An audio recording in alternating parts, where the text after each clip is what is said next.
그런데 대부분 그런 내용들은 좋은 얘기보다는 안 좋은 이야기들이 더 많이 있죠. 그런데 이것은 오늘날만 그런 것이 아니라 옛날에도 마찬가지였던 것 같습니다.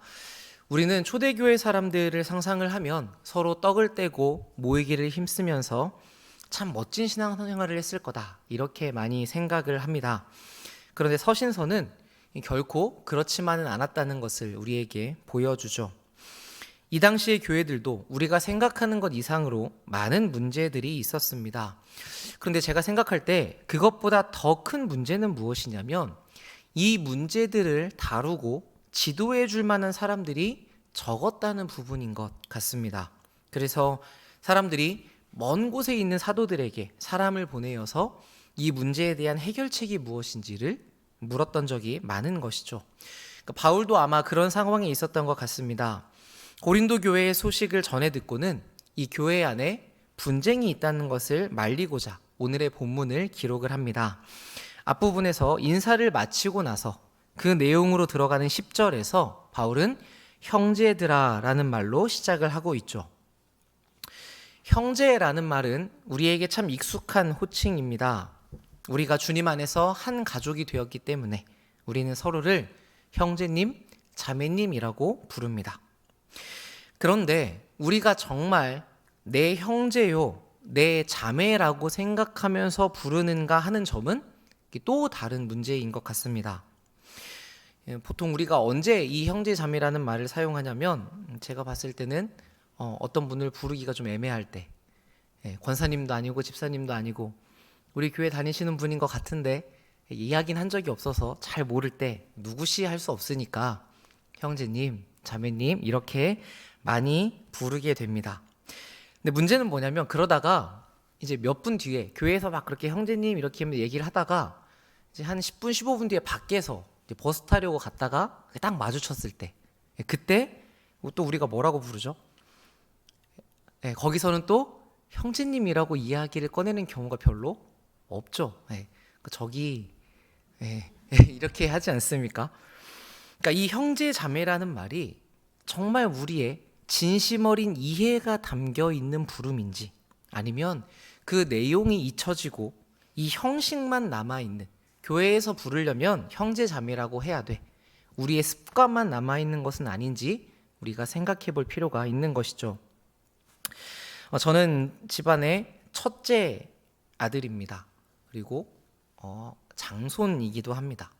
그리고 저에게는 이 6년 차이가 나는 여동생이 한 명 있습니다. 그래서 제가 중학교 들어갈 때에 제 동생은 초등학교를 들어갔고, 제가 서울로 대학을 올 때 동생은 중학교를 들어갔으니까 이 학창 시절에 별로 같이 시간을 보낸 적이 없었습니다. 저는 중학교 들어가면서부터 기숙사 생활을 시작을 했거든요. 그러니까 이제 초등학교 때만 잠깐 보고 그 뒤로는 본 적이 없죠. 그러니까 이렇게 말씀을 드리면 주변에서는 야, 오빠랑 나이 차이가 많이 나니까 별로 안 싸우셨겠습니다라고 하는데, 웬걸요, 엄청 싸웠습니다. 저희들 나이 차이가 많이 나면 안 싸운다? 저희 집은 해당이 안 됐습니다. 아직도 기억이 나는데, 뭐 생일상을 차렸던 자리였던 것 같아요. 케이크 두고 촛불 끄고 이제 제가 컵으로 물을 마시고 있는데 이 동생이 자기도 먹겠다고, 근데 다른 거 안 먹고 굳이 제 컵에 있는 물을 먹겠다고 그걸 이렇게 잡아당기다가 놔버린 거예요, 이 친구가. 그래서 컵을 이렇게 물을 마시고 있다가 저도 안 뺏기려고 이제 힘을 줬죠. 그러다가 이제 이 컵에 딱 부딪혀가지고 이 앞니가 깨지고 막 이런 일들이 있을 정도로 보통이 아니게 싸웠습니다. 근데 제가 기억하기로는 대부분 동생이 저한테 지지 않으려고 덤볐던 것이어서 저는 별로 잘못한 게 없었던 것 같은데, 그때마다 어머니께서는 항상 이렇게 하셨습니다. 일단 동생을 혼내십니다. 너가 그러면 되냐? 잘못했다.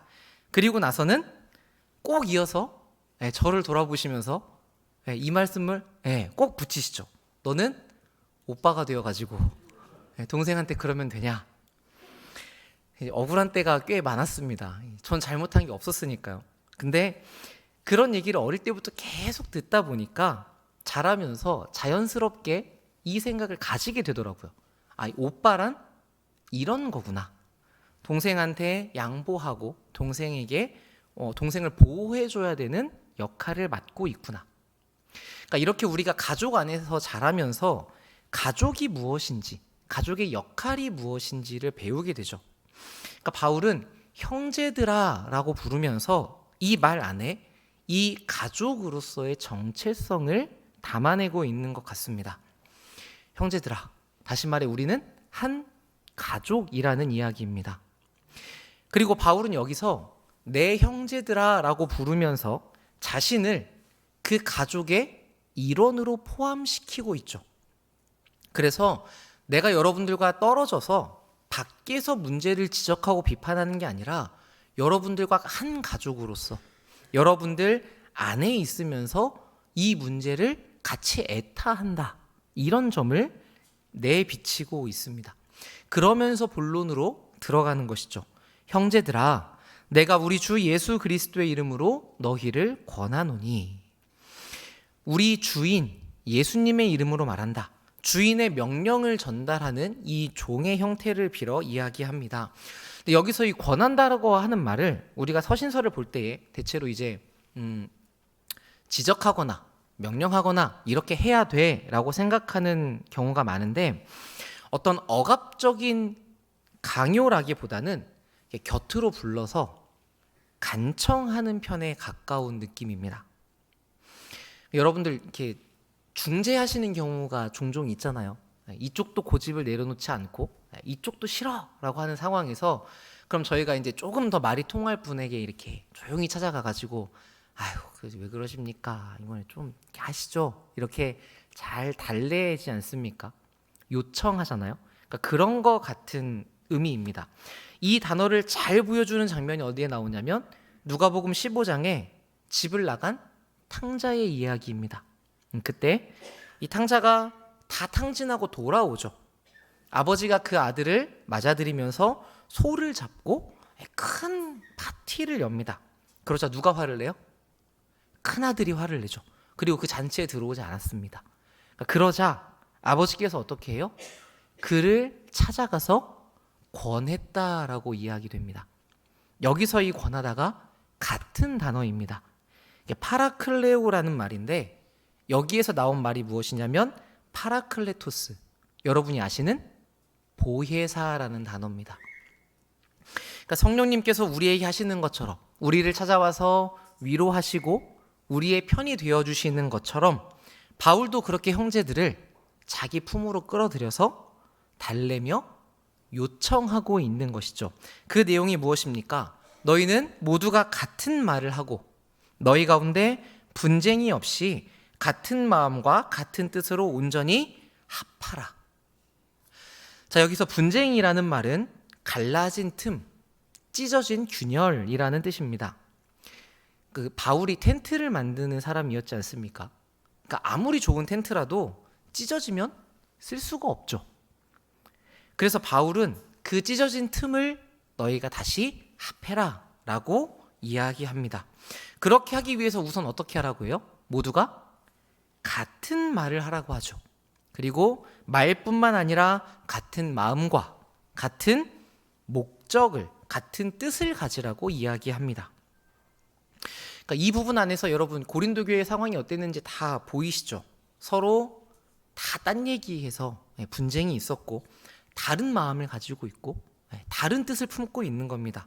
근데 여러분 고린도 교회만 그렇겠습니까? 교회 안에 있다 보면 서로 의견이 다른 때가 참 많이 있죠. 수십 년 동안 이 교회 생활을 해오셨으니까 저보다 더 많이 아실 것 같습니다. 오죽하면 저는 교회 부엌에서 이 라면 끓이는 것 때문에 싸움이 난다, 이런 얘기를 들은 적이 있습니다.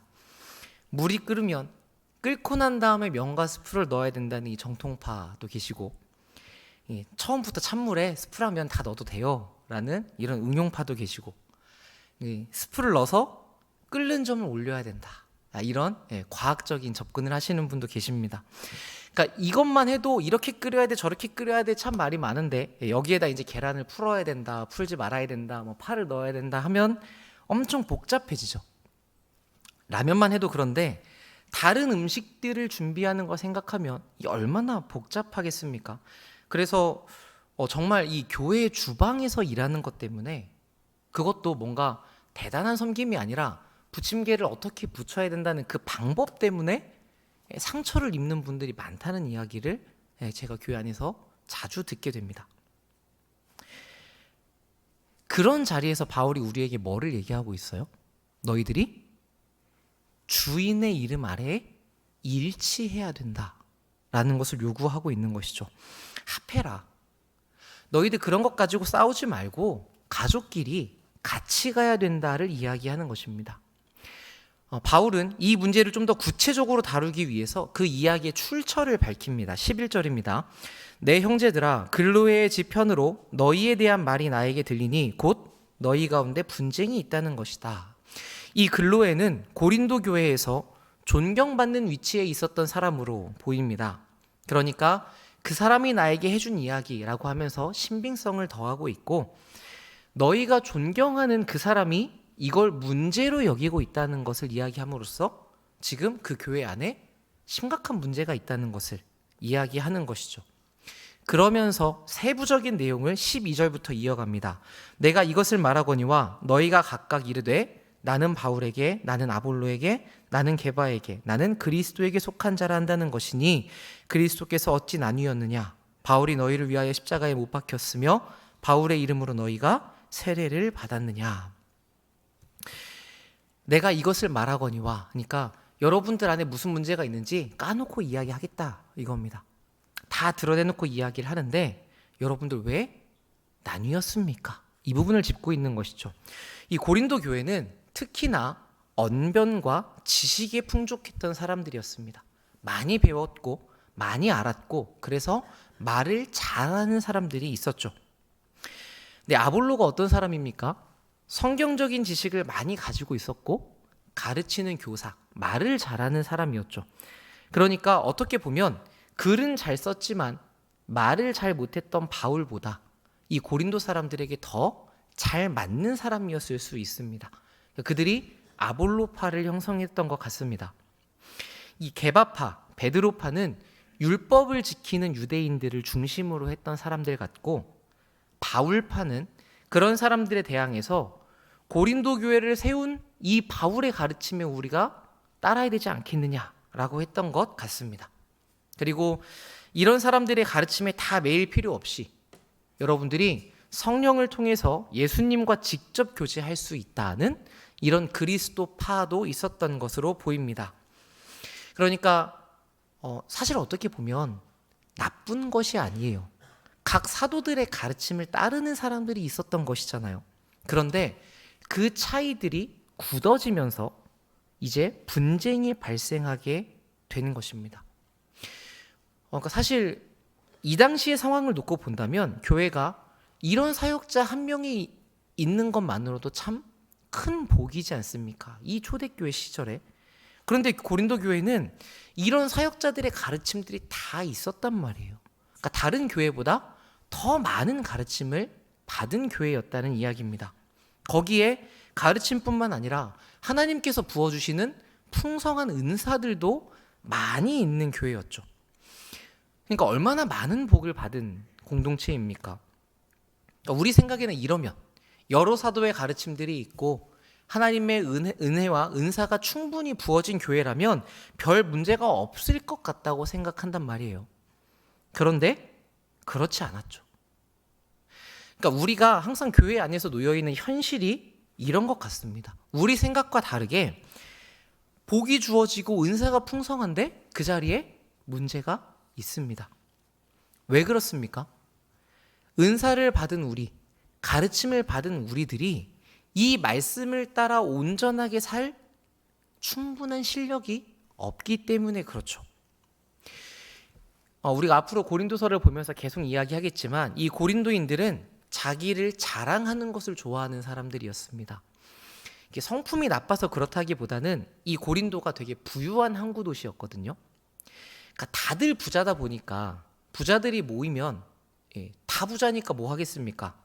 내가 돈이 더 많다. 내가 당신보다 더 많이 배웠다. 이런 것들이 자연스럽게 드러나게 되겠죠. 그러니까 이런 자랑을 하면서 자기의 뛰어남을 PR해야만, 드러내야만 되는 동네였던 것입니다. 그래서 이 모습이 교회 안에서도 이어진 것이죠. 하나님께서 주신 복과 은사를 겸손하게 받아서 사용하기보다 자기들의 기준을 따라서 옳고 그름을 나눕니다. 내가 가르침받은 이 사도의 가르침이 더 뛰어난 것이야. 그렇게 자랑하기 시작한 것이죠. 그것 때문에, 이 교만함 때문에 고린도 교회가 나누어지게 됩니다. 즉, 이 고린도의 분쟁이라는 문제는 하나님의 은혜가 없어서 일어난 사건이 아니라 그 복을 다 받았음에도 자기가 주인이 되어서 잘못 사용했기 때문에 이 사람의 부족함이 만든 결과라고 할 수 있는 것이죠. 그러니까 얼마나 안타깝습니까? 많은 가르침과 많은 은사들, 이것을 이들이 잘만 선용했다면 하나님께 큰 영광을 돌리는 쪽으로 갈 수 있었을 텐데, 정작 그렇게 하지는 못하고 어떻게 하고 있어요? 그들의 교만함 때문에 그들이 받은 복을 안에서 분쟁하고 다투는 데만 사용을 하고 있었던 것이죠. 그래서 이 본문에서 많은 경우에 결론을, 그러니까 우리가 어떤 한 사람을 따라서는 안 된다, 그렇게 분파가 나뉘면 안 된다라고 가는 경우들이 많이 있었습니다. 근데 그렇게 적용하기 시작하면 우리 성도님들이 좀 이제 혼란스러워지시죠. 그러면 우리는 어떻게 가르침을 받으라는 이야기냐? 담임 목사님 한 분을 따라도 안 될 것이고, 다른 목사님을 따라도 안 될 것이고, 그러면 어떻게 배워야 되는가? 이런 고민들을 많이 하시더라고요.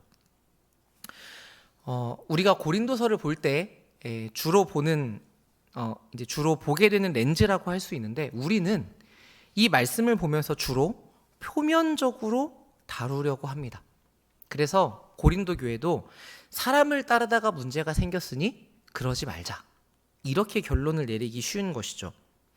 그런데 바울은 매번 그 문제마다 어떻게 풀어가냐면 그 문제에 담겨 있는 원리, 내용이 무엇인지를 다룹니다. 여기서도 바울이 말하고자 하는 바는 누구를 따르지 말아라, 이 얘기가 아닙니다. 여러분 잘 생각해 보십시오. 바울이 어떤 사람입니까? 예수님의 수제자였던 베드로도 뭐고 좀 잘못하면 그게 복음에 방해되니까 틀렸습니다라고 이야기하는 사람이잖아요. 그러니까 틀린 거를, 복음에 방해되는 것을 그냥 못 넘어가는 사람이었습니다. 그러니까 이 바울의 성격상 아볼로든 베드로든 누구든 그 가르침이 틀렸다고 한다면 반드시 지적을 했을 겁니다. 근데 오늘 바울은 그 사람들이 틀렸다고 이야기하지 않죠. 오히려 바울이 뒷부분에서 뭐라고 기록하냐면 너희에게 나와 아볼로가 본을 보였다, 이렇게 이야기합니다. 나는 심고 아볼로는 물을 주었고 하나님이 자라게 하셨다, 이렇게 얘기하죠. 그러니까 바울은 이런 가르침들이 다 교회에 필요하다는 것을 인정하고 있었던 것입니다. 그런데 문제는 뭐예요? 여러분들이 들은 가르침, 그것만이 맞다고 교만하게 그 자리에 머무르는 것이 문제인 것이죠. 그래서 오늘 본문에서 이어지는 부분도 바울이 뭐라고 얘기합니까? 내가 언제 여러분들 나를 따라오라고 얘기했습니까? 내가 여러분들에게 세례 주지 않은 것을 오히려 나는 다행이라고 생각합니다, 이렇게 이야기를 하죠. 그러니까 여러분들이 이렇게 생각해 보시면 좀 더 이해하는 데 도움이 될 것 같습니다. 사람이 태어나서 자라나는 데에는 많은 사람들의 도움이 필요합니다. 우리가 유치원 때부터 대학교까지 수많은 선생님들을 만나고 많은 선배들을 만나서 다양한 가르침들을 받죠. 그렇게 좋은 모범을 배우고 좋지 않은 모범은 타산지석으로 삼으면서 우리가 성장해 갑니다. 그러니까 많은 사람의 도움으로 많은 가르침이 쌓여서 비로소 한 사람이 성장하게 되는 것이죠. 근데 여러분, 여기에 도달하려면 어떻게 해야 됩니까? 이 선생님만이 최고야, 이게 머물러 있으면 거기까지 도달할 수 없습니다. 그게 아니라 내가 정말 큰 사람이 되어야겠다, 좋은 사람이 되어야겠다는 목표를 가지고 많은 분들에게 배워나가야 하는 것이죠. 그렇기 때문에 오늘 본문의 내용은 누구를 따르고 누구를 따르지 말아라, 이런 내용이기보다는 이 모든 것들이 다 여러분들이 밟아가는 과정이며 우리는 이 사람들을 넘어서 있는 최종적인 목표를 바라봐야 된다라는 말로 이해할 수 있습니다. 다양한 스승들은 파편적으로 부분적으로 진리를 가르치지만 우리가 목적해야 되는 분은 누구입니까? 이 복음의 완성인 예수 그리스도이신 것이죠. 거기를 향한 목적을 가지라고 바울이 이야기하고 있는 것입니다. 그러니까 여러분들 내가 이 사람을 따르면 안 되지 이렇게 생각하시기보다 여러분이 만날 수 있는 많은 분들에게 하나님께서 여러분의 필요와 여러분의 진도에 따라 보내주시는 많은 사람들을 통해서 여러분이 최선을 다해 자라가십시오. 그걸 다 흡수해도 우리가 예수님의 장성한 분량에 도달하기가 부족하지 않습니까? 하나님의 목적이 거기 있기 때문에 우리가 그곳을 바라보고 달려가야 합니다. 이 바울과 아볼로와 게바는 자란 환경과 배움의 과정과 걸어온 길들이 다 다른 사람들이었습니다. 그런데 이들이 어떻게 복음 안에서 일치하며 사역을 할 수 있었습니까? 그들이 그리스도를 유일한 목표로 삼았기 때문이죠. 이 부분을 우리가 조금 주의하면 좋을 것 같습니다. 우리가 교회 안에서 한 마음이 되어야 된다는 것을 많이 강조해요. 앞에서 바울도 너희가 온전히 합하라라고 이야기를 했죠. 그런데 그게 너무나 중요하지만 일치를 위한 일치여서는 안 됩니다.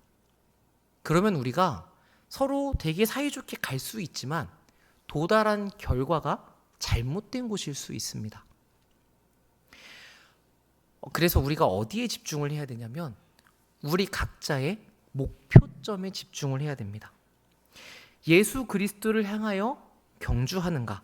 나도 예수 그리스도를 향하여 가고 내 옆에 있는 사람도 예수 그리스도를 향하여 간다면 그러면 우리는 자연스럽게 같은 목표를 향해서 가게 되겠죠. 그렇게 복음 안에서 일치가 이루어질 수 있습니다. 자, 그렇다면 예수님을 목표로 한다는 것이 무엇인가? 이것을 좀 어려워하시는 분들이 많은데 좀 간단하게 생각해 본다면 예수님이 어떤 분이라고 요한이 이야기하냐면 말씀이 육신이 되신 분이라고 이야기를 하죠. 그렇다면 우리가 예수님을 닮는다라는 것은 우리도 하나님의 말씀을 우리 안에 우리 인격에 담아내는 작업이라고 생각할 수 있습니다.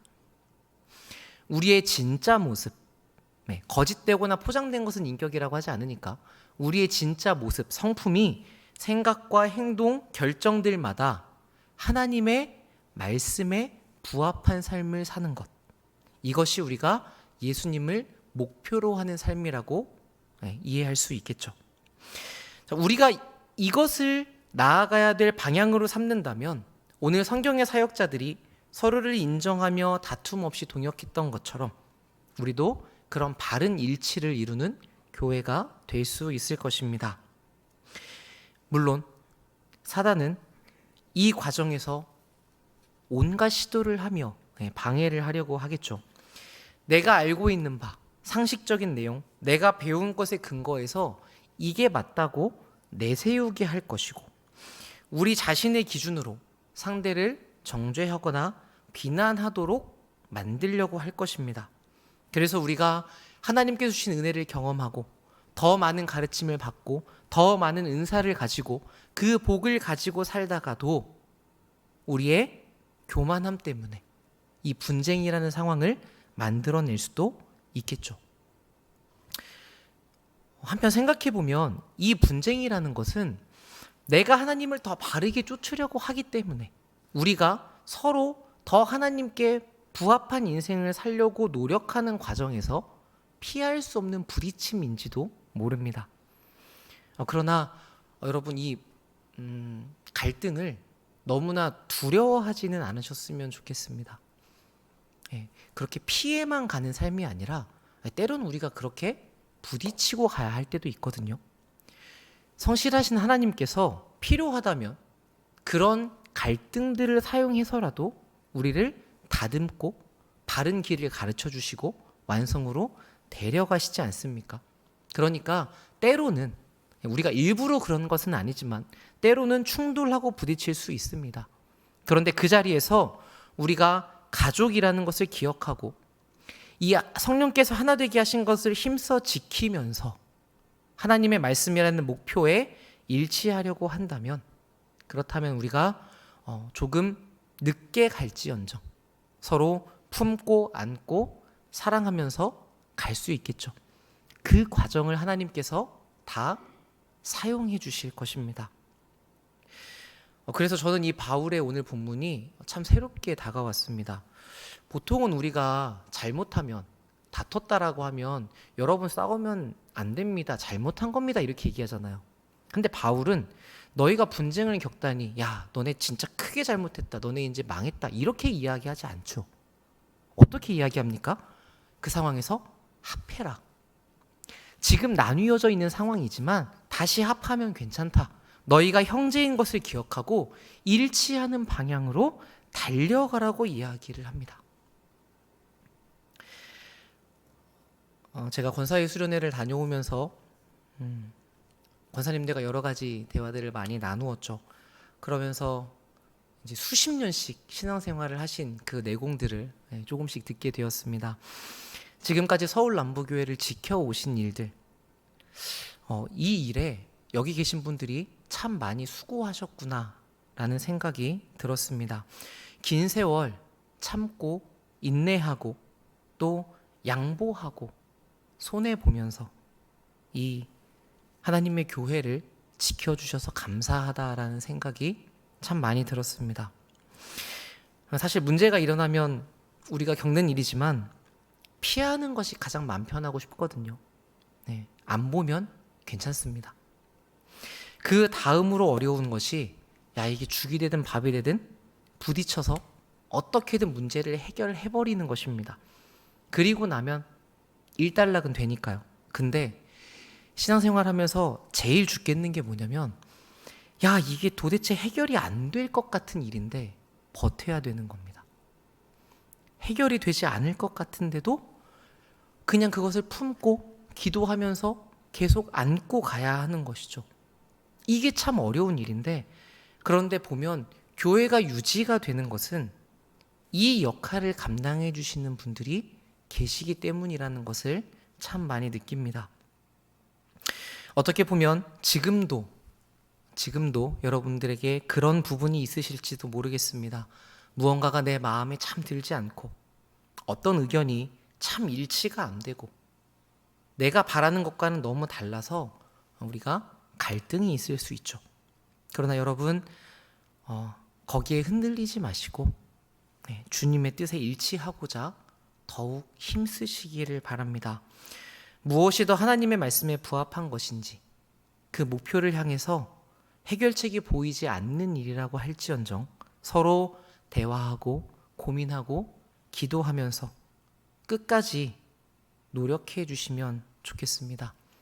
여러분들이 하나님의 말씀을 따라서 이 하나됨을 지키면서 그렇게 걸어가실 때 하나님께서는 그 과정들도 다 사용하셔서 그 시간들을 가운데 우리를 성숙하게, 서울 남부교회를 견고하게 빚어주실 것입니다. 그 나아질 영광스러운 모습을 여러분 소망하시면서 모든 스승 너머에 계신 완전한 그리스도를 목적하심으로 하나 되는 일치를 이루는 복된 주님의 교회 되시기를 진심으로 바랍니다. 기도하겠습니다. 살아계신 아버지, 은혜를 감사합니다.